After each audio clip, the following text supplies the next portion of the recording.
ایک آلے کے طور پہ یا ایک ٹول کے طور پہ یوز کیا ہے, اور ان کا اصل پرپس کچھ اور ہوتا تھا, اور وہ چیز کو ساری کو ڈائیورٹ کر کے انہوں نے اس کی طرف موڑ دیا. فار ایگزامپل چھٹیاں زیادہ کر رہی تھی, کسی نے پوچھ لیا تو اس نے یہ والا ٹول یوز کر لیا یا کچھ اور کر لیا, تو مس یوز بھی اس کا خواتین کر رہی ہیں. اور لیکن یہ بڑا ٹرکی اس وجہ سے ہے کہ ہراسمنٹ ہوتی بھی ہے. میں نے بھی ایکسپیرینس کی اپنی زندگی میں, اپنے ارد گرد اور بہت سی خواتین کو دیکھا کہ جو ہراس ہوتی ہیں. اور ہراس صرف میں یہ نہیں کہوں گی کہ sexual harassment is the only kind of harassment. ایک خاتون کی کو ڈیمین کرنا خاتون ہونے کی وجہ سے, اس کو ترقی کے یا میجر پوسٹنگز کے یا فیلڈ کے اتنے مواقع نہ دینا, اس کو ہر وقت کہنا کہ جی یہ تو بچوں کو دیکھ رہی ہے اور اس قسم کی باتیں کرنا, یہ سب بھی تو ہراسمنٹ کے زمرے میں آتا ہے کہ آپ اگر اس کو کسی بھی طرح سے ڈسکریمنیٹ کریں. تو میرا یہ خیال ہے کہ وہ موجود بھی ہے ہراسمنٹ, اور اس کا مس یوز بھی بہت ہو رہا ہے. اور اب اس کو ذرا اس چیز پہ توازن لانے کی ضرورت ہے کہ یہ نہ ہو کہ ہم خواتین کے حقوق کی بات کرتے کرتے مردوں کو بالکل جو ہے وہ دیوار سے لگا دیں, اور ہر بات پہ ان کو جو ہم مورد الزام ٹھہراتے ہیں اس میں 100% حقیقت کئی دفعہ موجود نہیں ہوتی. اچھا مجھے بتائیے کہ ایک جو بیلنس ٹائپ, دیکھیں میں آپ کو ایک تخلیق کار کے طور پہ جانتا ہوں, ایک ہاؤس وائف کے طور پہ جانتا ہوں, ایک ورکنگ لیڈی کے طور پہ دیکھتا ہوں. آپ نے ماشاءاللہ اپنے بچوں کی بہت عمدہ تربیت کی. تو مطلب یہ ایک بیلنسڈ زندگی کے اندر کس طریقے سے انسان چل سکتا ہے؟ بیلنسڈ زندگی ایکچولی نا یہ ایک کوئی کیا اس کا فارمولا ایک وقتی فینومینن نہیں ہے. بیلنسڈ آپ کو اپنے آپ کو زندگی میں یا دن میں بھی کئی مرتبہ کرنا پڑتا ہے. مطلب یہ ایک کنٹینیوس ایکسرسائز ہے جس کو آپ لے کر چلتے ہیں, اور ڈیلی بیس پہ آپ بہت سی چیزوں کو بیلنس آؤٹ کرتے ہیں. میرا یہ خیال ہے کہ آپ کی زندگی کے جو جو فیزز گزرتے جاتے ہیں اس کے مطابق آپ اپنی پریورٹیز کو اگر ری آرگنائز کرتے جائیں, اور اس کے بعد یہ دیکھتے جائیں کہ اس وقت میری زندگی میں سب سے زیادہ اہمیت اگر فیملی ٹائم کی ہے تو میں اس پہ توجہ دوں. اب اگر میری زندگی میں یہ اہمیت ہے کہ کیریئر کی کو ریکوائرڈ ہے تو تھوڑا سا ٹائم کیریئر کو زیادہ دیں. اگر آپ کو لگے کہ اب زندگی میں اپنے تخلیق کے شوق میں اور اپنے اس کنیکٹ کرنے سے اپنے آپ میں اور شاعری میں اور ان چیزوں میں مجھے واپس جانے کی ضرورت ہے, تو پھر وہاں پر بھی آپ وقت دیں. تو every day it's a struggle actually, کہ آپ دیکھ رہے ہیں آپ کسی چیز کو پس پش ڈال کے کسی دوسری چیز کو اہمیت دے رہے ہیں. یہ مشکل ہوتا ہے, لیکن اس کے لیے مجھے لگتا ہے کہ آپ کو ذہنی توازن بھی آپ کا بہتر ہونا چاہیے, چیزوں کو پریورٹائز کرنے کا طریقہ بہتر ہونا چاہیے, اور آپ کو سب کو کوشش کرنی چاہیے کہ ہر آپ کی جو لائف کا خانہ ہے نا اس میں آپ نے ڈیلی بیس پہ کوئی نہ کوئی یا پروگرس آپ کریں, آپ چیزوں کے نالج میں رہیں, آپ ہر ایک کی اس اپنے کھانے میں شامل رہیں, موجود رہیں. یہ نہیں ہو سکتا کہ ایک وقت میں آپ بس ایک چیز کریں اور پھر دوسری بھول جائیں, یہ تو بڑا مشکل ہو جاتا ہے. تو ملٹی ٹاسکنگ ہے اس کا راز. اس کا راز یہ ہے کہ آپ پرسسٹنس رکھیں, استقامت رکھیں. اس کا یہ راز ہے کہ آپ ایفیشینٹ ہوں. اس کا یہ ہے کہ آپ اپنی چیزوں کو پریورٹائز کریں, انرجائز کریں. یہ سب اس کی ایک مطلب ایک میں یہ فارمولا کہوں گی, بلا وجہ اپنا ٹائم ویسٹ نہ کریں, بلکہ دیکھیں بہتر یوٹیلائز میں اس کو یہاں پر اگر کر سکتا ہوں, اپنے لیے اپنی فیملی کو ضرورت ہے تو یہ والا ٹائم میں ان کو نکال کے دوں. تو مجھے لگتا ہے کہ یہ آپ کو ہر وقت حاضر دماغ رہنا پڑتا ہے اس کے لیے بہت زیادہ. اچھا, یہ عموماً ایک تھیوری بھی پیش کی جاتی ہے فیمنسٹ کی طرف سے کہ جناب مرد کو بھی خواتین کے ساتھ ان کا ہاتھ بٹانا چاہیے. تو اس سے آپ کتنا اتفاق کرتی ہیں؟ دیکھیے برتن دھو رہا ہے تو ساتھ جو ہے مرد بھی برتن دھوئے, عورت کا کبھی کام بٹا لے, کبھی جھاڑو پھیر لے, کبھی اس طرح. تو آپ اس تھیوری سے کتنا اتفاق؟ دیکھیے میں تو اس تھیوری سے نہ مطلب کوئی مجھے اس تھیوری میں امر مانے نہیں لگتا. ہم نے بیسیکلی رولز ڈیوائڈ ہم نے آپس میں اپنی سوسائٹی اپنے کلچر کے حساب سے کیے, اور ہر دور میں مختلف رولز رہے مردوں کے. آپ دیکھیے کہ غار کے زمانے کی باتیں ہیں کہ مرد شکار پر جاتے تھے, عورتیں بچوں کی حفاظت کرتی تھیں, وہ ٹائم گزر گیا. اس کے بعد ایگریکلچرل دور آیا تو وہ کھیتوں میں ہوتے تھے, پھر عورتوں کے ذمے اور کام تھے. اسی طرح اب یہ ایک اور دور آ گیا ہے، ٹیکنالوجی ہے، ڈیولپمنٹ ہے، اس طرح کی جابز ہیں جو کمپیوٹر پہ بیٹھ کے کی جا سکتی ہیں، تو پھر عورتوں اور مردوں میں ایک وہ تخصیص جو تھی رول کی کہ جی یہ رول مرد کا ہے اور یہ عورت کا ہے، وہ تقریباً بلر ہو گئی.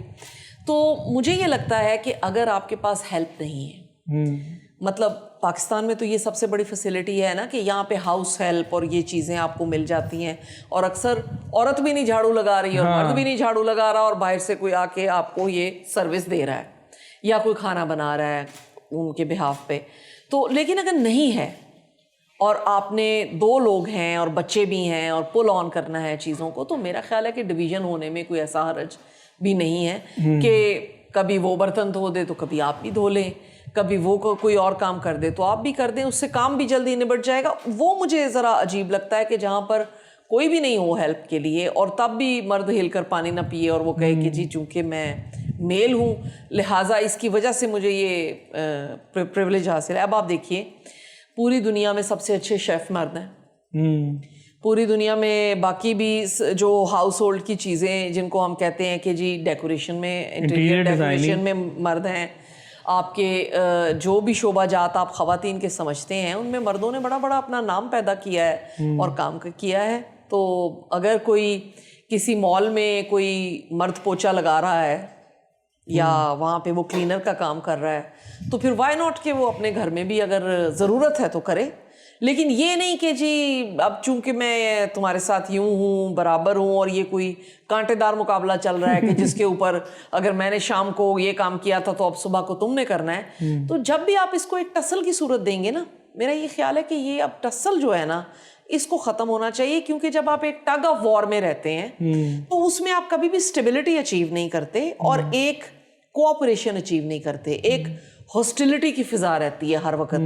وہ کہہ رہی ہے کہ میں ایدے تے پاواں بوجھ، وہ کہہ رہے ہیں میں ایدے تے پاواں، وہ عجیب سی ایک جو پاور گیم چلتی ہے، مجھے لگتا ہے کہ وہ ہمارے معاشرے کے لیے زیادہ خراب ہے اور اس کی وجہ سے زیادہ میرجز خراب ہو رہی ہیں. ان ریئلسٹک ایکسپیکٹیشنز کئی جگہوں پہ میں نے دیکھا ہے خواتین کی ہیں، کئی جگہوں پہ ان ریئلسٹک ایکسپیکٹیشن بندوں کی ہیں، اور وہ اپنے ریلیشن شپ کو دیکھ نہیں رہے کہ ہمیں کیا بہتر سوٹ کرتا ہے ہم وہ کر لیں، وہ اس کو تمام معاشرتی تناظر میں اور اپنے پتہ نہیں کس کس حوالے سے پرکھ رہے ہوتے ہیں اور ان چیزوں کو خراب کر دیتے ہیں جو کہ بظاہر کوئی اتنا بڑا ایشو ہی نہیں ہے. ٹھیک ہے، اب ہم آتے ہیں تھوڑا سا، مجھے بتائیے کہ آپ ایک تخلیق کار ہیں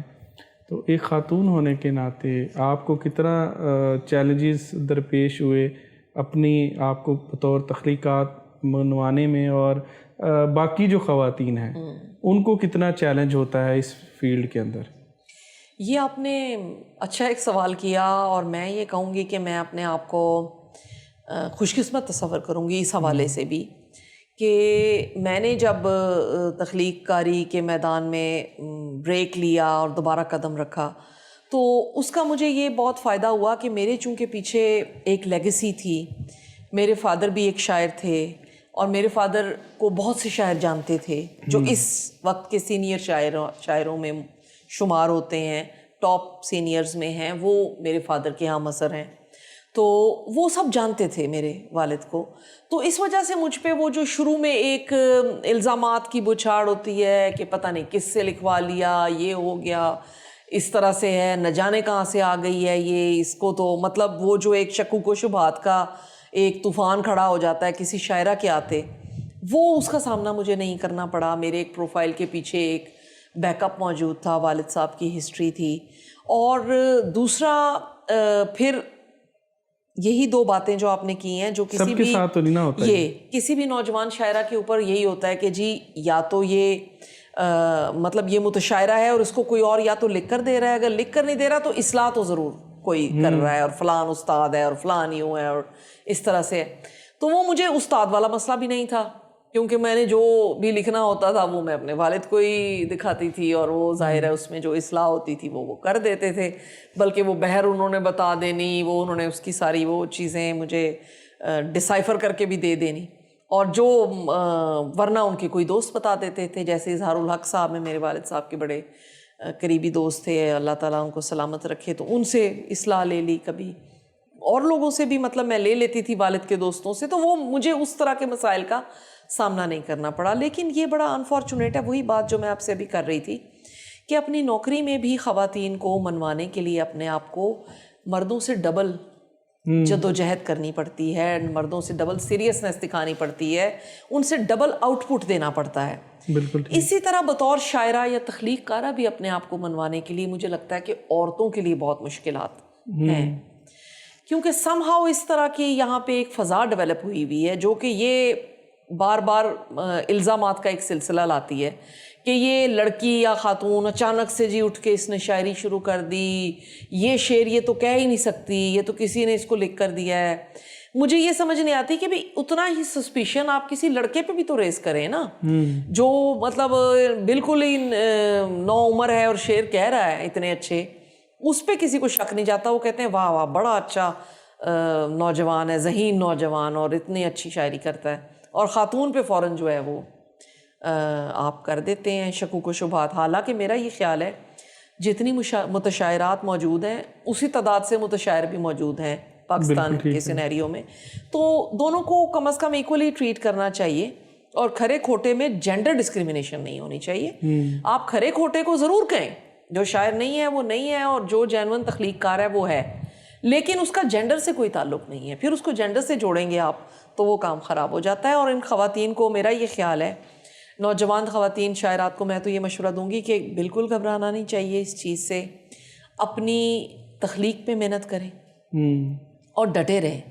جب آپ ڈٹے رہتے ہیں نا اور میدان میں موجود رہتے ہیں اور کسی نہ کسی طرح اپنے آپ کو بہتری کی طرف لے کر جاتے ہیں, پھر یہ تمام زبانیں خود ہی خاموش ہو جاتی ہیں. بالکل آہستہ آہستہ یہ لوگ پھر ان کو بھی ریئلائز ہو جاتا ہے, اور آپ اس بینچ مارک سے نکل جاتے ہیں آگے. اس کو گلاس سیلنگ کا کانسیپٹ ہوتا ہے انگلش میں, مطلب آپ اس والی جو آپ کا قدم ہوتا ہے پہلا وہ آپ نے رکھ لیا اور پھر آپ جمے رہے ادھر. اور سب سے بہتر یہ ہے کہ اپنی کوالٹی پہ, اپنی چیزوں کی تخلیق کی تمام ڈائنامکس پہ, اس کی بنت پہ, اس کے کرافٹ پہ, اس کے خیال پہ, اس میں اگر غلطیاں آتی رہیں گی مسلسل اور وہاں آپ نے امپروو نہیں کیا تو پھر ظاہر ہے کہ اس طرح کی باتیں اٹھتی رہیں گی اور پھر ان کا جواب دینا مشکل ہو جاتا ہے. کیونکہ ہر ایک کا دیکھیے, آپ کا میرا سب کا ایک شعری سفر بھی تو ہے نا. آغاز میں کس طرح کی باتیں غزلیں کہیں, پھر وہ آگے چل کے تبدیل ہوئیں, اور جو زیادہ دیر اگر رہتے ہیں آپ اس میدان سے جڑے ہوئے, تخلیق کے تمام ہورائزن میں رہتے ہیں, تو پھر یہ لوگ دیکھ رہے ہوتے ہیں آپ کا شعری سفر بھی. اور میرا یہ خیال ہے کہ کنسسٹنسی اگر آپ رکھیں تو پھر آپ کی جینوننیس پہ بھی اعتراضات آنے کم ہو جاتے ہیں. کچھ خواتین کو میں نے ویسے دیکھا ہے کہ وہ شروع کی سٹیج, مڈل سٹیج, یا ایون بہت سینئر ہو کے بھی کئی دفعہ ایسا میں نے دیکھا, اور میں ذاتی طور پہ بھی کئی شاعرات کے ساتھ بیٹھ کر اس بات پر افسوس کا بھی اظہار کر چکی ہوں کہ کوئی ان کے حالات خراب ہوئے, کچھ ان کی زندگی میں ایسی انفارچونیٹ چیز ہو گئی, اس کے بعد اچانک سے وہ شعری دنیا سے کٹ کے رہ گئیں, اور پھر اس کے بعد وہ کبھی ان کو دوبارہ نہیں دیکھا گیا. کچھ کو شروع میں ہی اتنے الزامات ملے کہ وہ بیچاری گھبرا کر پیچھے ہٹ گئیں. کچھ ایسی ہوئیں جو کہ مڈل آف دا وے میں جا کے ان کے ساتھ کچھ ایسا انفارچونیٹ ہوا کہ وہ جی فیملی نے اور سب نے ان کو بالکل ہی جو ہے کٹ آف کر دیا. تو یہ ہمارے ساتھ ظاہر ہے ایسی کیریئر میں بھی چیزیں ہوتی ہیں, نوکریاں بھی چھوڑ کر خواتین اس وجہ سے فیملی دباؤ میں کبھی چلی جاتی ہیں, اور مجھے لگتا ہے کہ تخلیقی کام میں بھی کبھی کبھی ایسی انٹرفیئرنس آتی ہے, اور یہ اچھی بات نہیں ہے. اچھا مجھے ایک بات بتائیے, کہا جاتا ہے کہ خاتون جو ہے مشاعرے کے اندر نثر بھی پڑھ لے تو وہ جو ہے اس کے اوپر واہ واہ ہو جاتی ہے, اور بیچارہ جو ہے مرد ہے وہ کتنا اچھا شعر لکھ کے لے آئے تو وہ کہتے اچھا چل واہ. تو اس سے کتنا اتفاق کرتی ہیں؟ میں تو اس سے اتفاق خیر اتنا نہیں کرتی. میرا یہ خیال ہے کہ یہ ہائیلی ڈپینڈ کرتا ہے کہ سامعین آگے کس قسم کے موجود ہیں, جس مشاعرے میں بھی آپ ہیں. اور خاتون کو خاتون ہونے کی وجہ سے داد شاید اتنی نہیں ملتی. اس میں بھی ظاہر ہے کہ یہ ایک ٹو وے کویسچن ہے. میں نے آج تک ٹک ٹاک پہ اور مشاعروں میں جو سب سے زیادہ داد ملتے دیکھا ہے وہ ان نوجوان شعراء کو ملتے ہوئے دیکھا ہے, اور وہ سب میل ہی ہوتے ہیں زیادہ تر, مطلب 90 سے 95% تو میں نے ان کو دیکھا ہے کہ وہ میل ہیں. خواتین کو بھی داد ملتی ہے, اور ان میں سے کچھ کو تو جینون داد مل رہی ہوتی ہے اسی وجہ سے کہ وہ شعر ہی اچھا کہتے ہیں. اور اس میں نثر کی بات نہیں ہے، لیکن یہ ہے کہ نثر تو خاتون نہیں پڑھ رہی ہوتی وہاں پر، ظاہر ہے کہ وزن کے مسائل کہیں پہ ہو سکتے ہیں، اور سامعین اکثر ہماروں کی اتنی تربیت نہیں ہے کہ وہ اس چیز کو پکڑ لیں، اور ہو سکتا ہے کہ وہ اس کو ویسے ہی دیکھ کے خوش ہو کے داد دے دیں کہ جی وہ شاعرہ آئی ہے، کیونکہ شاعرات کی اگر آپ وہ بھی دیکھیں نمائندگی بھی مشاعروں میں، تو نارملی کسی بھی مشاعرے کے پینل کا وہ 20% یا اس سے کم ہوتی ہیں یا 15% ہوتی ہیں، تو پھر ظاہر ہے کہ وہ سامعین کی توجہ اور ان کی طرف داد زیادہ اس کا رخ بھی ہو سکتا ہے۔ مگر میرا جو مشاہدہ ہے، جو میں نے ابھی تک مشاعروں میں دیکھا ہے، میرا تو خیال ہے کہ میل جو ہیں ان کے پاس ایک مارجن بھی زیادہ ہوتا ہے، وہ اونچی آواز میں بھی سناتے ہیں شعر، وہ کھڑے ہو کے بھی شعر سنا سکتے ہیں، وہ سامعین کے ساتھ کمیونیکیٹ اور کنیکٹ بھی زیادہ کینڈیڈلی کر سکتے ہیں، اور فیمیل کو تو پھر بھی ایک وہ اس میں ڈیکورم میں رہنا پڑتا ہے، اور وہ اس طرح سے کر رہی ہوتی ہے۔ تو یہ باتیں بھی بس گلاں ہی بنیاں ہوئی ہیں میرا خیال ہے۔ اچھا، مجھے بتایا شاعر کو فل ٹائم شاعر ہونا چاہیے یا ساتھ کوئی جو ہے جاب بھی ہونی چاہیے؟ یہ بڑا اہم سوال ہے، کیونکہ پاکستان کے اندر ظاہر ہے اس کو ایز اے جو ہے کیریئر تو نہیں لیا جا سکتا نا، کچھ لوگوں نے لیا ہے لیکن وہ بھی ہمارے سامنے ہے کہ وہ بیچارے کتنے برے حالات سے ہیں، کوئی ایک دو کے علاوہ تو باقی تو ہم کوئی مثالیں نہیں دے سکتے۔ تو آپ کا کیا اس بارے میں خیال ہے؟ دیکھیے میرا یہ خیال اس بارے میں یہ ہے، کنسیڈرڈ جو ایون جو ڈیولپڈ کنٹریز بھی ہیں وہاں پہ بھی وہ کوئی تخلیق کار کو کوئی زیادہ کمپنسیٹ تو میرا نہیں خیال کہ کوئی بہت اس کو میں یہ کہوں گی کہ یہ کوئی لوکریٹو فیلڈ ہے۔ تخلیق کی طرف انسان آتا ہی اپنے ایک اندرونی اس کو ایک انسینٹیو ہوتا ہے، ایک اس کے اندر تحریک ہوتی ہے، ایک اس کے اندر جذبہ ہوتا ہے، اس کو فلفل کرنے کے لیے ایکچولی وہ تخلیق کی طرف آتا ہے، چاہے وہ مصوری ہے، چاہے وہ موسیقی ہے، چاہے وہ شاعری ہے، کوئی اور ٹیلنٹ ہے۔ اب اس سلسلے میں اگر اس کو کچھ آمدن ہو جاتی ہے تو وہ ایک انکنسسٹنٹ آمدن ہے، وہ اس کا تعلق نہیں ہے اس کے ٹیلنٹ کے ساتھ، کبھی بھی وہ اس کے ساتھ میئر نہیں کی جا سکتی۔ یہ تو ہماری ایک اپنی تخلیقی نیڈ ہے، I would say creative need ہے، جس کی وجہ سے ہمارے اندر کریٹیو ہونے کا یا کریٹیوٹی کا ایک چینل آؤٹ کرنے کا میڈیم ہے ہمارے پاس۔ اس کو کیریئر بنانا جو ہے نا، میرا یہ خیال ہے کہ مشکل ہو جاتا ہے معاشی طور پہ۔ تو کہا تو جاتا ہے شاعری پورا بندہ مانگتی ہے۔ ہاں جی، یہ ضرور ہے، لیکن آپ اپنے آپ کو ذہنی طور پہ اس کے ساتھ ضرور کمیٹڈ رکھیے، آپ اس کو پریورٹائز کیجئے اپنی لائف میں، یہ میں ضرور کہوں گی۔ پورا بندہ تو آج کل کے جو ڈیولپمنٹ کا دور ہے، آپ نے دیکھا ہے کہ ہر انسان ہی کتنے خانوں میں بٹ گیا ہے کہ مکمل ٹائم تو وہ کچھ بھی نہیں رہ گیا نا، نہ وہ امپلائی رہ گیا ہے، نہ وہ کسی کا شوہر رہ گیا ہے، نہ وہ کسی کا ماں باپ رہ گیا ہے۔ تو مجھے نہیں لگتا کہ وہ ظاہر ہے مغلیہ دور میں جب شاعری اور اس سے پہلے شاعروں کے جو مراعات تھیں، ان کو وظائف مل جاتے تھے، وہ مطمئن رہتے تھے کہ ہم یہ کریٹیو کام کر رہے ہیں اور گورنمنٹ ہمیں پیٹرنائز کر رہی ہے اس کام کے لیے۔ اب ظاہر ہے کہ پوری دنیا میں وہ ایک رواج موجود نہیں ہے۔ میرا یہ خیال ہے کہ شاعر کو شاعر فل ٹائم ہونا چاہیے ذہنی طور پر، اور یہ آپ کو بہت فائدہ دیتی ہے دفتروں میں، یہ آپ کو بہت فائدہ دیتی ہے آپ کے کاموں میں، کہ آپ چیزوں کو ایک مختلف اینگل سے دیکھتے ہیں، آپ چیزوں کے بارے میں ایک مختلف رائے رکھتے ہیں، آپ کے دیکھنے کا نظریہ، آپ کا چیزوں کو سوچنے کا نظریہ، اپنی ڈومین میں رہ کے بھی کام کرنے کا ایک نظریہ مختلف ہوتا ہے۔ آپ نظر آ رہے ہوتے ہیں آپ کے وہاں پہ ایک ڈفرینٹ آپ انسان کے طور پہ موو کر رہے ہیں، آپ وہ شاعر وہاں موجود ہے، دفتر میں بھی اگر وہ موجود ہے تو وہ ہے، اس کی پریزنس فیل ہو رہی ہے ارد گرد لوگوں کو، اور وہ اس کا ایک الگ ہونا نظر آ رہا ہے۔ لیکن میں یہ نہیں کہوں گی کہ اپنے آپ کو اس طرح سے منسلک کریں کہ میں نے اس کو کمائی کا ذریعہ کسی طرح سے میں بنا سکوں گا، کیونکہ جب آپ اس کو بالکل اپنے فائنانسز کے ساتھ ڈائریکٹلی اٹیچ کر دیں گے، پھر آپ شاعری کے ساتھ بھی مخلص نہیں رہ سکتے، پھر آپ کو وہاں پر بھی پیسے کمانے کے طریقے سوچنے ہیں، اور پھر آپ اپنے شعر پہ کمپرومائز کریں گے، پھر آپ ہو سکتا ہے اور بہت سی چیزوں پہ کمپرومائز کریں، جس سے کہ آپ کی تخلیق پہ امپیکٹ میرا خیال ہے آئے گا۔ اچھا، عموماً آپ نے کہا کہ وہ آفس میں بھی شاعر ہی شاعر ہوتا ہے، سارا اس میں سو سکتا ہے، لیکن اب جو لوگ وہاں پہ بھی ذہن کا کام کرتے ہیں، جو مطلب میرے جیسا بندہ اکاؤنٹنٹ ہے،